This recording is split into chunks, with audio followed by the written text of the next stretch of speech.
the devil, I wouldn't be happy until I had seized the ripest apple on the tree. Thee. So I set about however necessary to take over the United States. I'd subvert the churches first. I'd begin with a campaign of whispers. With the wisdom of a serpent, I would whisper to you as I whispered to Eve. Do as you please. To the young, I would whisper that the Bible is a myth.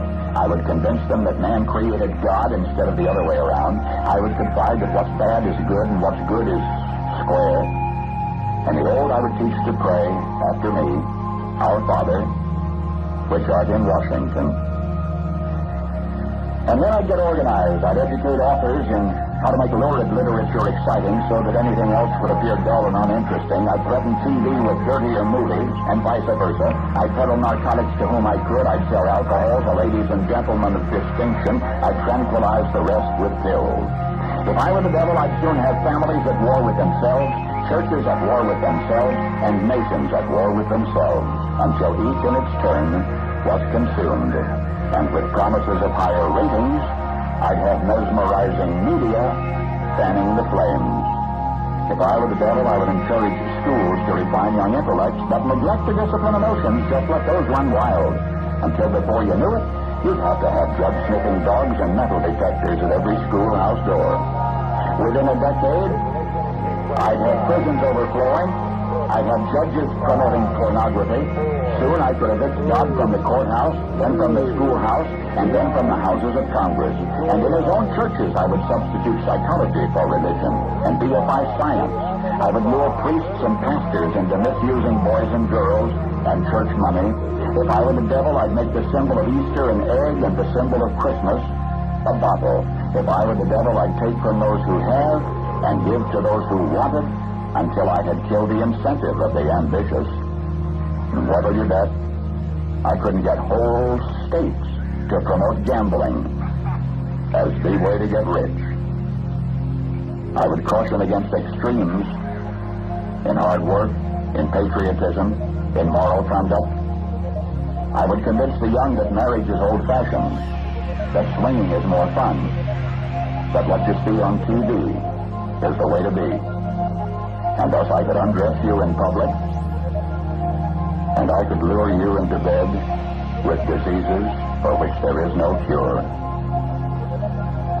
In other words, if I were the devil, I'd just keep right on doing what he's doing. Paul Harvey. Good day.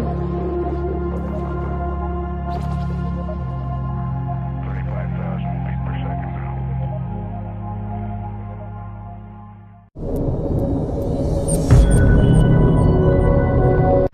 Hey all you folks out there, this is Ted, and you're watching TedTv. Welcome back. Last week I talked about, the Illuminati's plan when World War I, World War II, and World War III. They planned this all out in 1871. They had a master plan for global government. So I'll continue on this subject. Okay, so here we are, folks. We're at the precipice of World War III. This is their final end game, their grand strategy. Folks, I believe this is not far off. I mean, this could only be months away, could be a year away.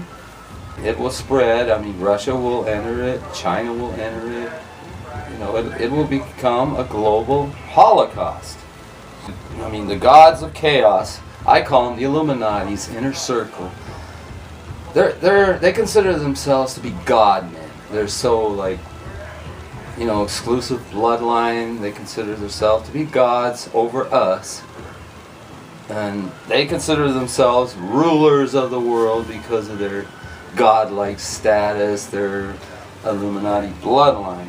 These men are insane. They're psychopaths. They have no morals. They have no feelings for anything. All they want is, blood, destruction, war, and death. And there won't be total destruction of the planet. At some point, there will arise a very charismatic leader. And he will arise up and he will stop this war. He will stop the war before there is total destruction of the planet. So when he stops this war, he brings about peace. He declares peace, and he declares a peace contract. He sets up a peace contract with Israel, a 7-year peace contract with them. So he declares world peace, and he's a very charismatic leader, and the whole world marvels at this leader. And this leader becomes what we now know as the Antichrist, the man of sin, the son of perdition. He's the world dictator, and he's bringing in his new world order in full. But after 42 months, which is half of 7 years, he enters the new Jewish temple and declares himself God, the God. Once he does that, well, there's just it's all over, folks. You know, that's a whole nother topic. I'll get into that.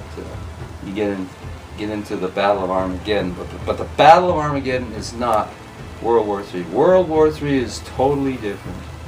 So that's what we're facing now. There will be a microchipping agenda of all human beings, and it's called the beast system. We have this world computer for the beast system, and I mean it's really scary.